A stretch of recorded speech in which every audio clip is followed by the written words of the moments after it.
Today's daf is daf Ayin Aleph, and we got up to the fourth line down from the top.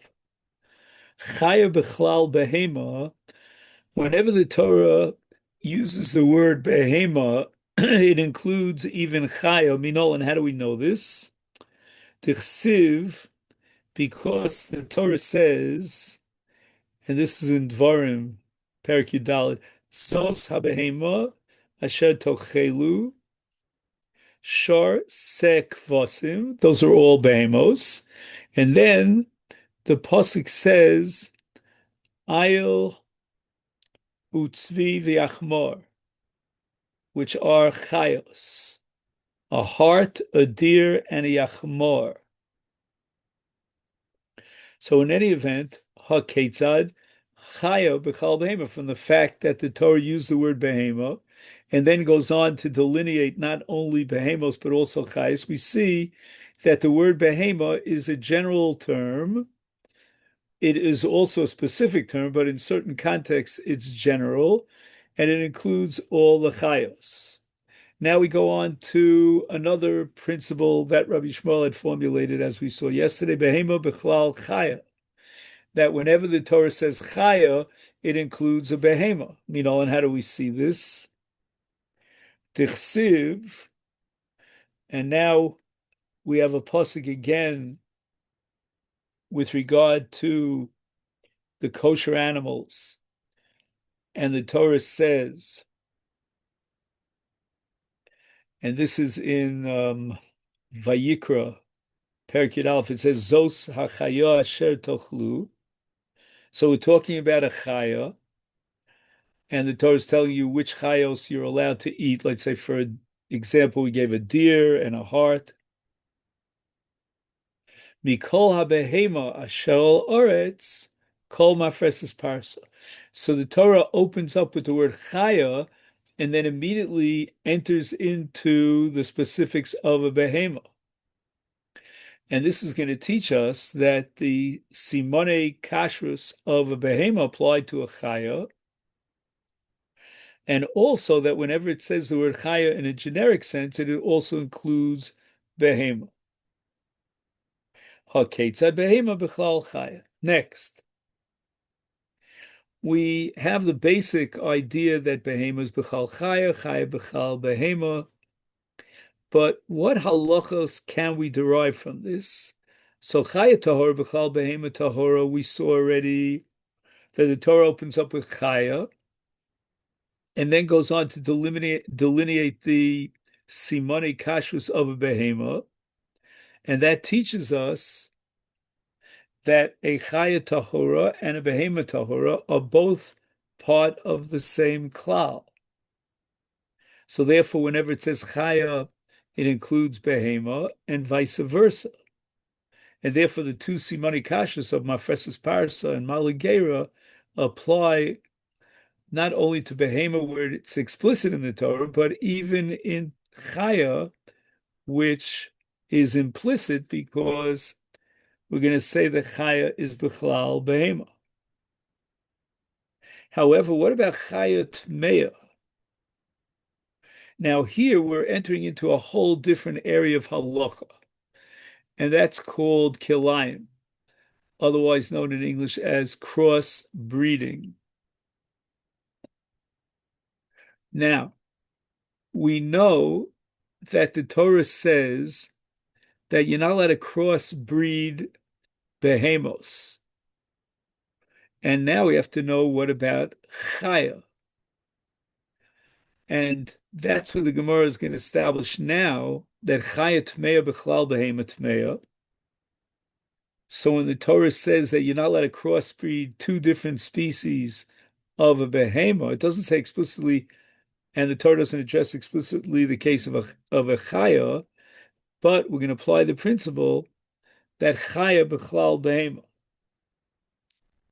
And therefore, when the Torah says in regard to behema that you're not allowed to crossbreed, the same thing applies to a chaya. Now, what about if we flip it around the other way? Would behema be b'chlal chaya? So the Gemara now says that that's also included in Rabbi Shmuel's list of rules, that behema tmeya b'chlal chaya tmeya, lichida Rebbe. Now, Rebbe takes us back all the way to the laws of Kodshim, as we'll soon see. Tisanya we learned in a brisa Rebbe Omer. So now we're talking about the parsha of Korban Olav Yored. What's Korban Olav Yored? We're talking about someone who inadvertently came in contact with a nevela, and then he forgot that he was Tameh, and he entered into the Beis Hamikdash. Or alternatively, he forgot he was Tameh and he ate Kodshim. So he has to bring what's called a Korban Olav Yored. And Rebbe says that with regard to this Korban Olav Yored, it matters not whether or not he came in contact with a Chaya Tmeya or a Behema Tmeya, even though it would seem that the Torah specifically is addressing the case of a Chaya Tmeya, but we're going to say that a Behema Tmeya is Bechal Chaya Tmeya. And that's what Rebbe says here, Ekra Ani Chaya. And if the Torah would have just mentioned Chaya, then we would automatically include Behema and Behema Loma Nemra. So why did the Torah have to explicate Behema if we would have derived it anyway from Chaya? Nemra kan Behema Tmeya, and Nemra Lahalan Behema Tmeya. So now we're talking about the famous Gzeir Shava of Rebbe. Ma Lahalan Tumas Kodesh, just like in the case of someone who violated Tuma by eating Kodesh. He was Tomei and he forgot that he was Tomei. And he went ahead and he ate Kodshim. Afkan, here too, in the passage that deals with Korban Olav Yored, Tumas Kodesh.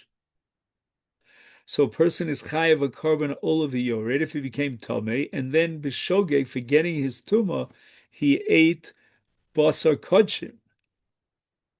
And all of Rebbe's presentation and the Gzeir Shava is based on the fact that whenever the Torah says Chaya, we include Behema.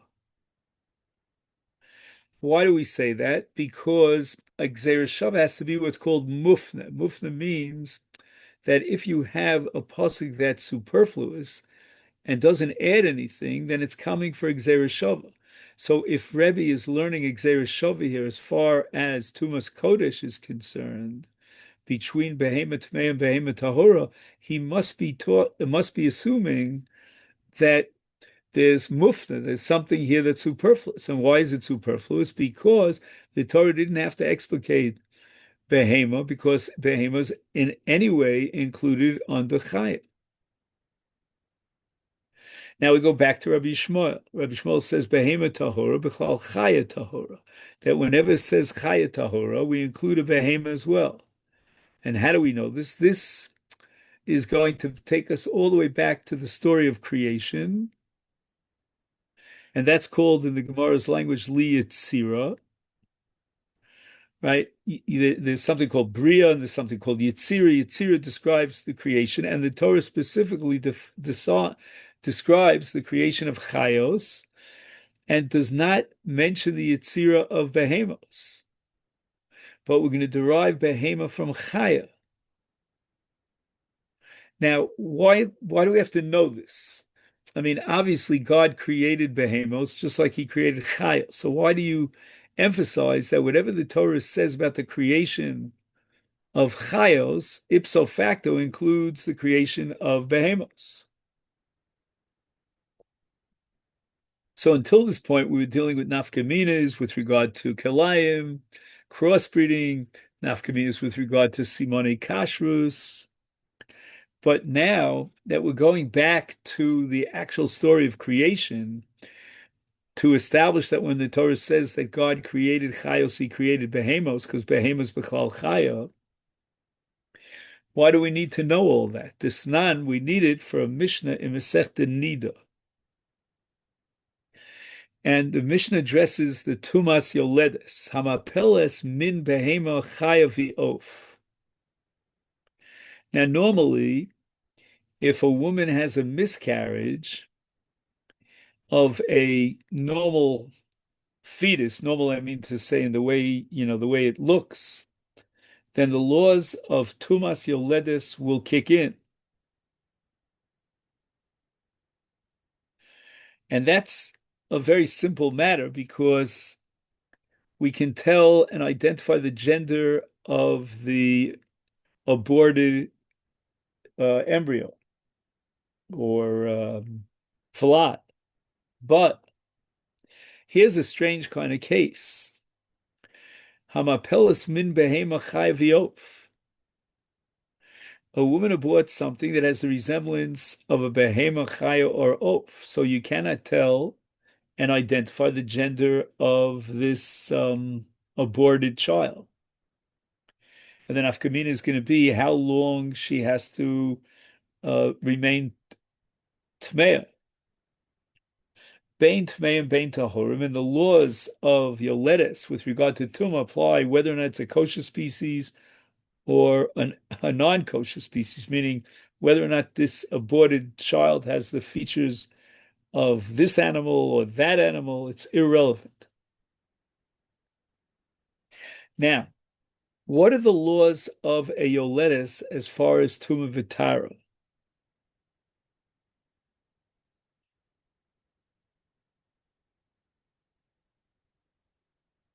It works like this. If a woman gives birth to a male child, then she sits 7 days of Tumas Leda. And it's irrelevant whether she has Yitzias Dam in a Rechem or not. Then she counts another 33 days of Dam Tahara, which means that even if she sees Dam, the Dam is not attributed to Nidus, but rather to Leda, and therefore it's not Metamin. So that Dam is called Dam Tahar, up to the 40th day past her Leda. If, on the other hand, she gave birth to a female, then she gets 14 days from the day of Leda of Tumah, of Dam Tumah, and then from day 15 until day 80, which means that we add to the 14th day to get up to the day 80, another 66 days of Yemei Tahara. So basically, for a female, you double both numbers, the 7 and the 33. Reb Meir now, as we're going to see in a Mishnah Nida, applies these same rules even in a case of Mapelis min behema chai v'of. And we're going to be able to determine somehow the gender of this fetus, this miscarried fetus.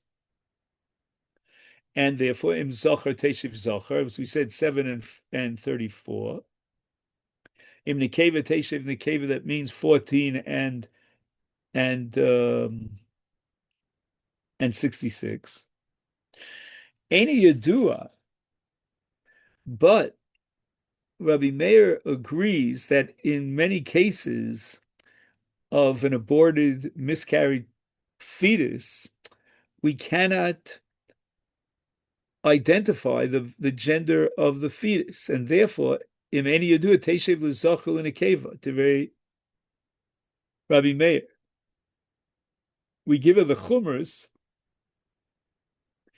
of both a zocher and a keva, which means that she'll only have Demei Tara up until day 40, but she'll have Demei Tuma up until the 14th, which again is really impossible because either there's a male or a female, but we're going to combine two chumras in a case of suffix. Chachamim omrim, kol she'eno mitzuras adam eno vlad. In other words, according to the Chachamim, if the fetus does not possess any form of a normal child, then according to the Chachamim, there's no Vlad here, and therefore there's no Tumas Leda. Now, let's go back to Rabbi Meir for a moment. The Torah speaks about Yetzirah when it describes the creation of animals and birds. And now Rabbi Meir is going to learn that if the fetus has any of the forms of animals or birds, we treat it like a normal fetus with regard to childbirth, and we generate all the dinim of Tumah and Dam Tara. And that's all derived from the word Yetzirah. Because basically the word Yetzirah is including even a fetus.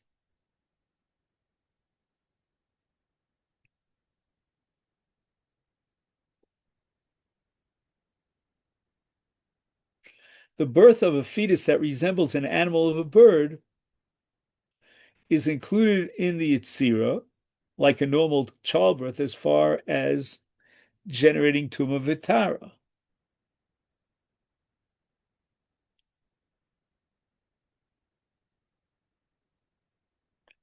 And apparently, Rabbi Meir is based on Gzeirah Shava,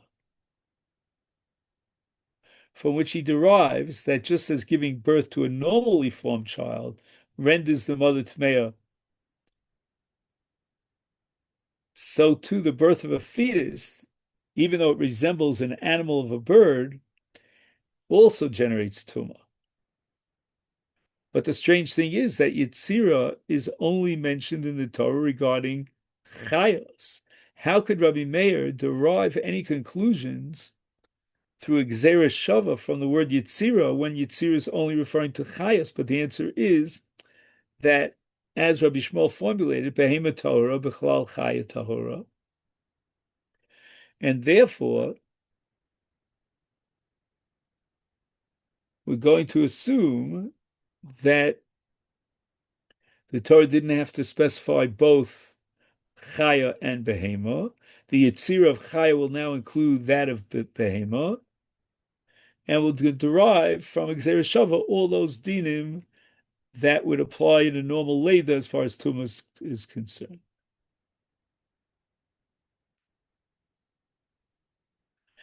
Okay, that's as far as Rabbi Shmuel is concerned, and all that we did until now is kind of like a hashlama to complete what we started yesterday. Now we go back to the machlokes between the Tanakama and Rabbi Yossi Aglili in the Mishnah that we saw on the previous Amud, with regard to the case of what tumah will apply to a fetus in the womb of a behemoth tmeah. The Tanakama is of the opinion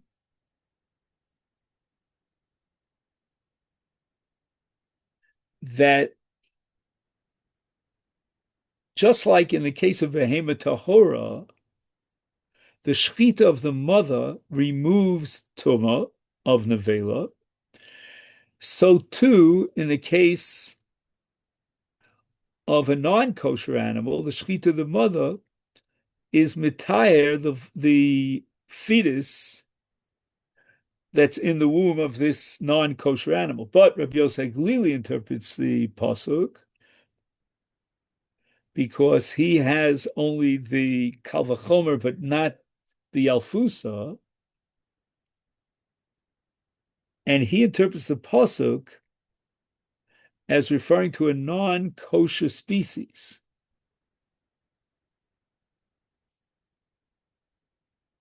To teach you that the carcass, in this case of the fetus of a non-kosher animal,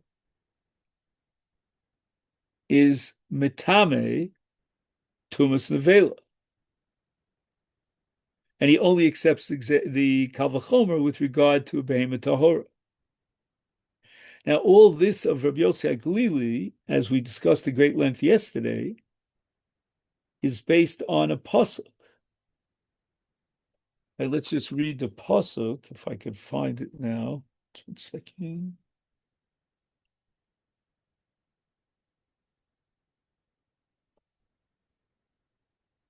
Right, nefesh ki tiga b'chol tomei b'tumas odom o b'tuma b'behema tmeya or b'chol sheketz tomei, etc. So the Gemara now wants to know for Rabbanan Haikral Lomali, what are the pasuk telling me according to the Rabbanan? Because Rabbanan hold that the vlad is not mitami tumas nevela even if it came from a non-kosher animal. And the Gemara answers kulei ki the Rebbe hudiyasa. Rebbe had used this pasuk to derive the conclusion that the Torah didn't have to mention both chaya and behema, and therefore when the Torah spells out behema, it's there to establish a gzeirah shava that has implications as far as a carbon olav v'yored.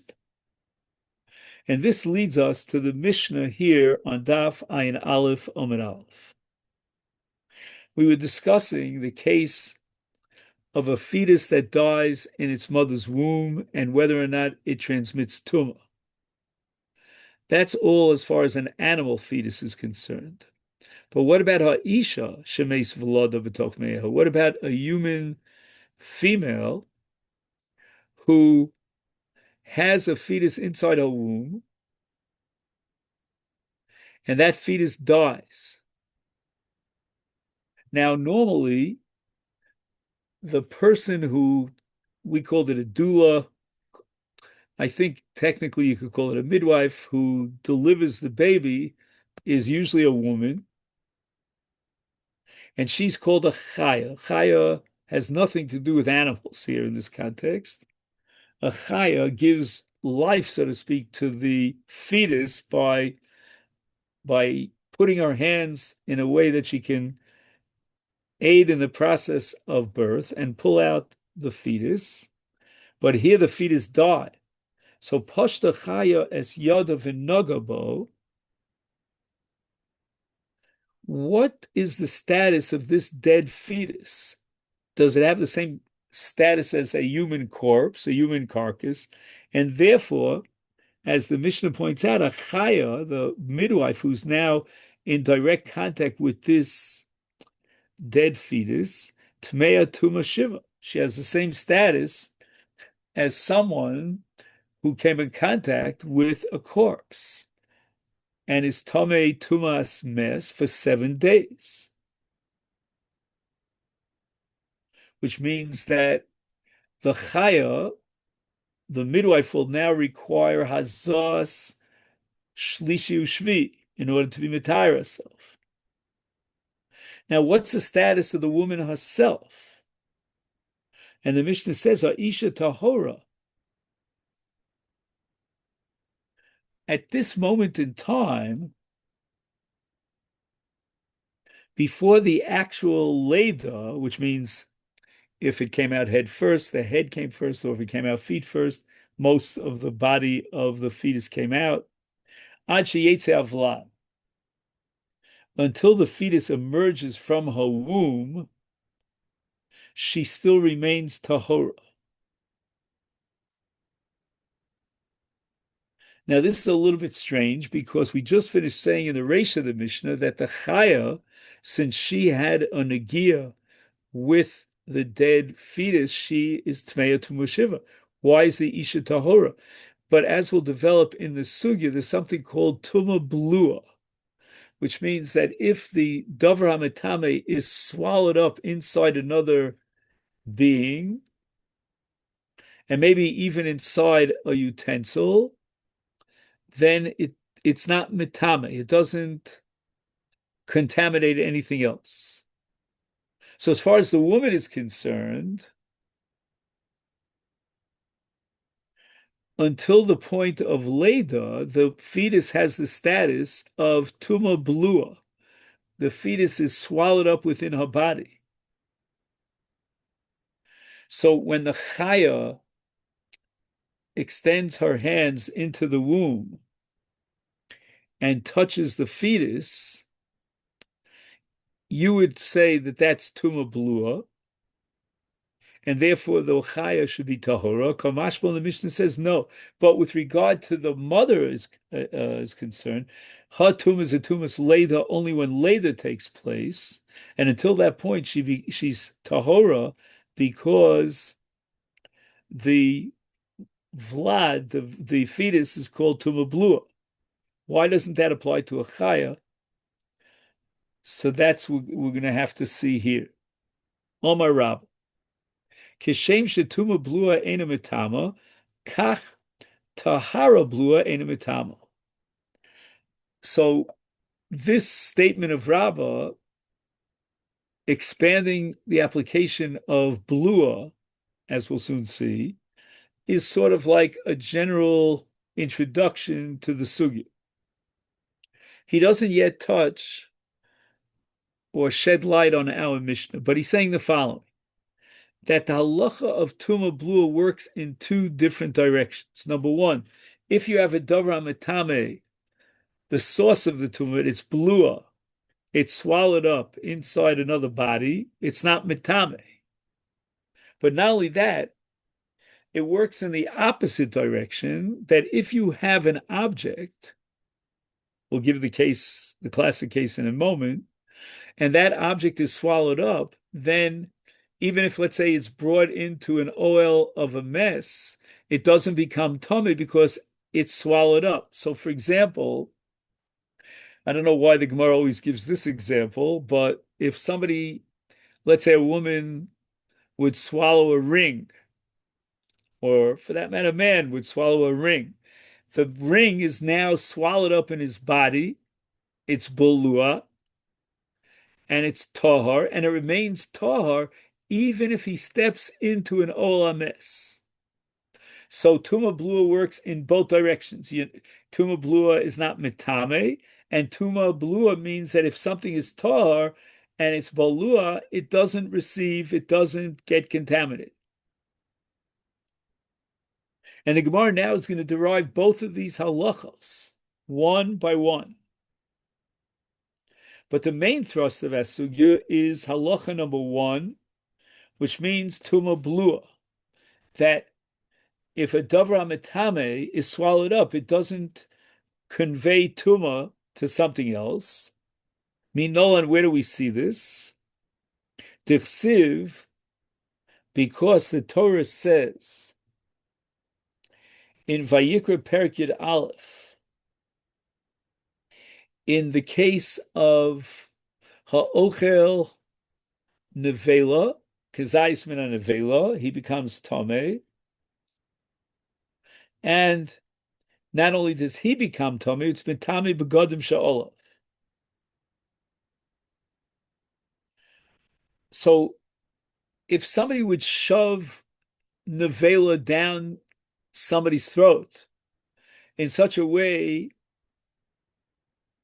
that's called Tachav Lo Lebeis Habli, in such a way that that person never actually touched the nevela, he would still become Tomei and his begodim become Tomei. Why? Because he's Ochel Minivlasa and Yechabis begodim. So now, where's the Tuma Blua? I mean, actually, the moment he swallowed the nevela, the nevela was Begolu. It wasn't Balua.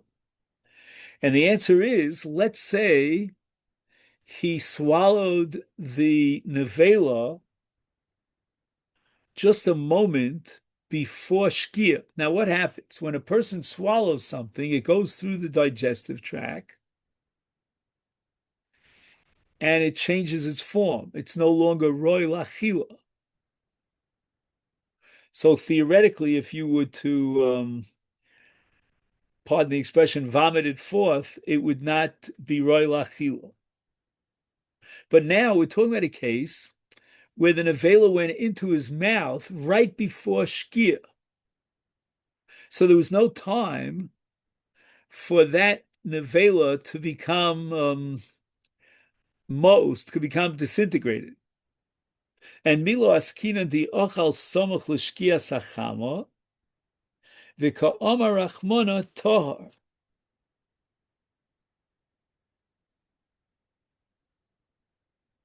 It says here, va'ochel minivlosa, in Vayikra Yud Aleph, yechabes begoda v'tomei ad ha'oref. V'tomei ad ha'oref, meaning with hariv shemesh, when the sun goes down, he becomes tar. Why does he become tar? He just a minute ago swallowed the nevela. The nevela is in his body. It hasn't been digested. It hasn't yet disintegrated. And therefore, the nevela should be metame him. The answer has to be because it's tuma blua, because it's swallowed inside his body. There was no maga, because somebody else put it down his throat, and it's tuma blua. The Gemara rejects it. Vidilma shani hasim delo chazi leger. The Gemara thinks that the very moment that he swallows the nevela, even before it was digested in his digestive tract, nevertheless, if he were to cough it up, then a human being would not want to eat it. It's disgusting. It's repulsive.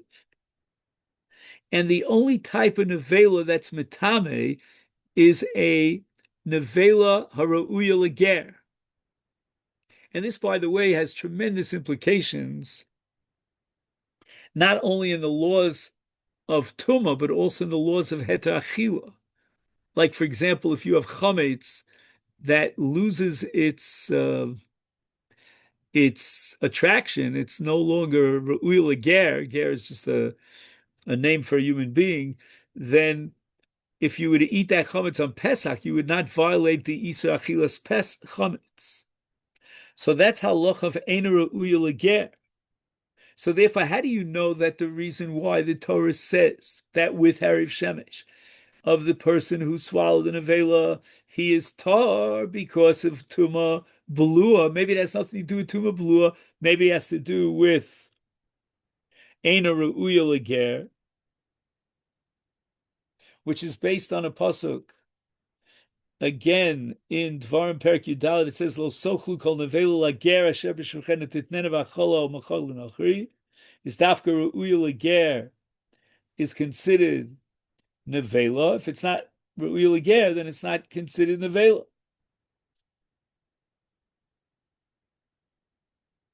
And the Gemara is saying now that once he swallows the nevela, it's no longer fit for human consumption.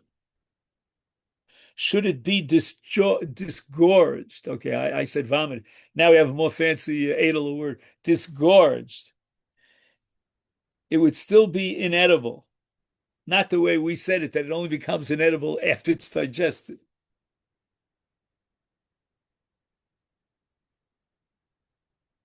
Okay, now the Gemara is going to introduce a machlokas between Rabbi Yochanan bar Pada.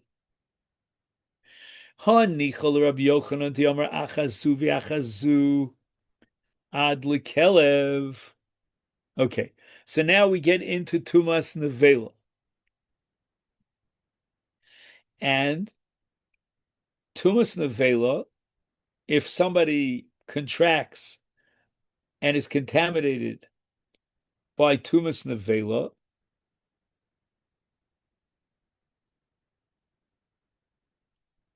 then it's mitame up into the point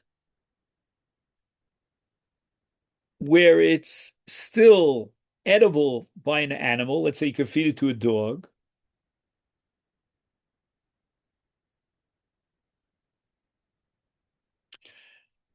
even though it's not edible for human consumption.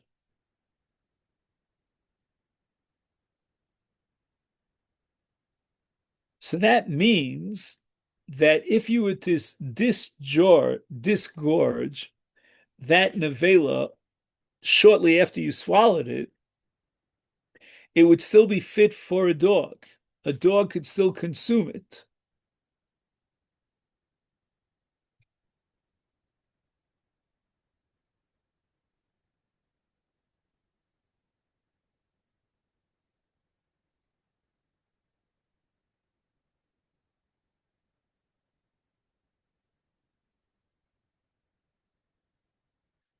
Okay, this is very, very complicated to get into all the nuances here.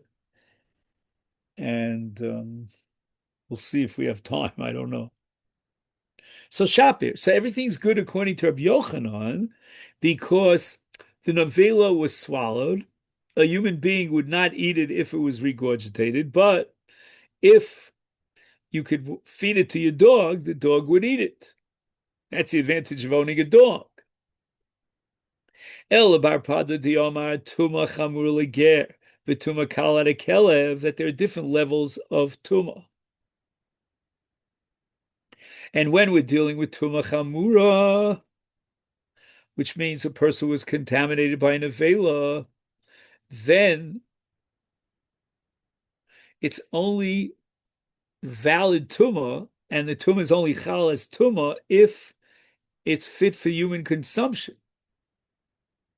And the halacha of achilas kelev only applies to what's called a tuma kala. Now, exactly which case is a tuma kala, we have to figure that out. Maybe it's rishon l'tuma, sheni l'tuma. We have to know. But in any event, according to Bar Pada, although in the case of tuma kala, mishum delochazi legerhu, it all depends on whether it's fit for human consumption alav, and therefore, if the nevela was swallowed, then presumably once you get to the point where it's not fit for human consumption, then it's no longer metame. And therefore, how can you derive the conclusion of tuma blua from the case of someone who swallowed nevela, according to Bar Pada? And the Gemara says no.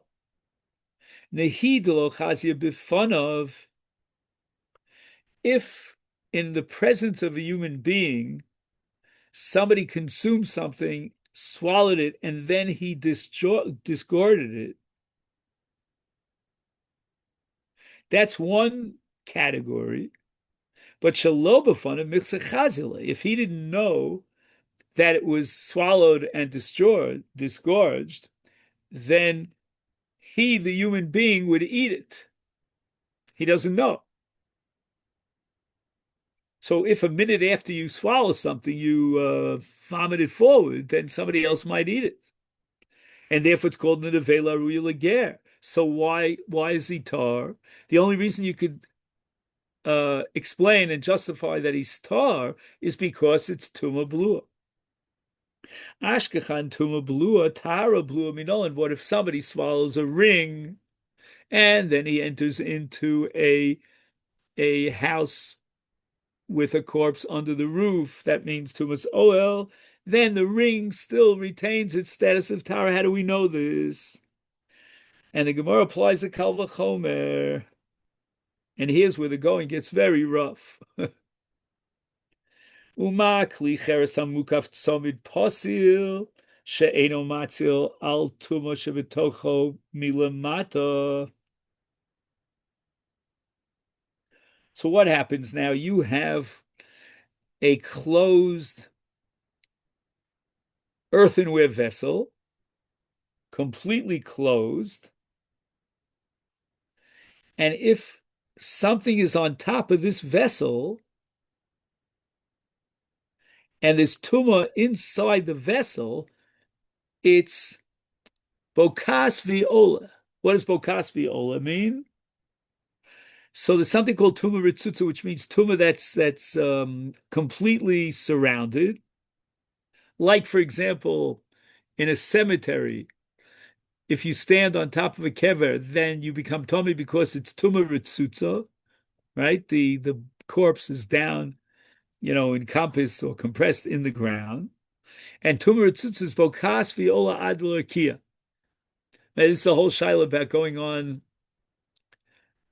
an airplane, that maybe the airplane, if you're Cohen, I mean to say, and maybe the airplane travels over a cemetery. Whole issue at Tumaritzutza, because Tumaritzutza is Olad Lorakia. So if you're above a grave, you become Tomei. How could a Cohen go by plane anywhere? Anyway, so what's the story here? The klicheres that's posil tzomid olav is metame um, is metame milamata lamala, meaning anything that's on top of it through the din of tumeritzutza. But yet, matil altara shebetocho milamata. The Torah establishes that it's matzil, right? This klicheres of tzamid pasil is matzil, something that's inside of it. That's tar.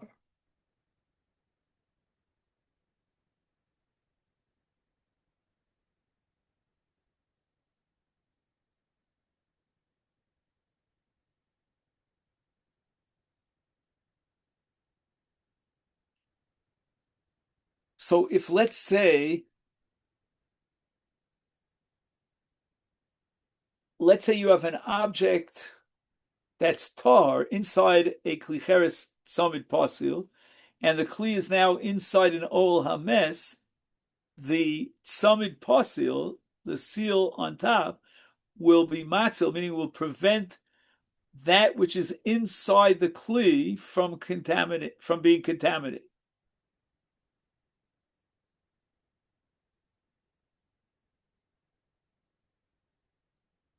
And now we're going to say that if someone swallows a ring, it's equal to a tahar object inside a klicheres of tzamid pasil. And this kal v'chomer is going to go from kli to adam, because again, the ring was swallowed by a human being.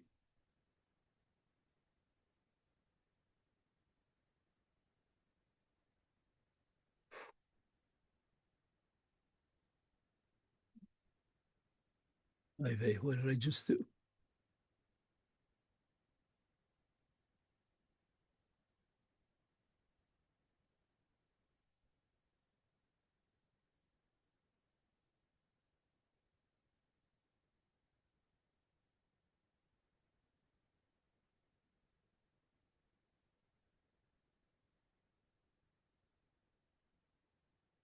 Sorry, I guess I pressed the wrong button.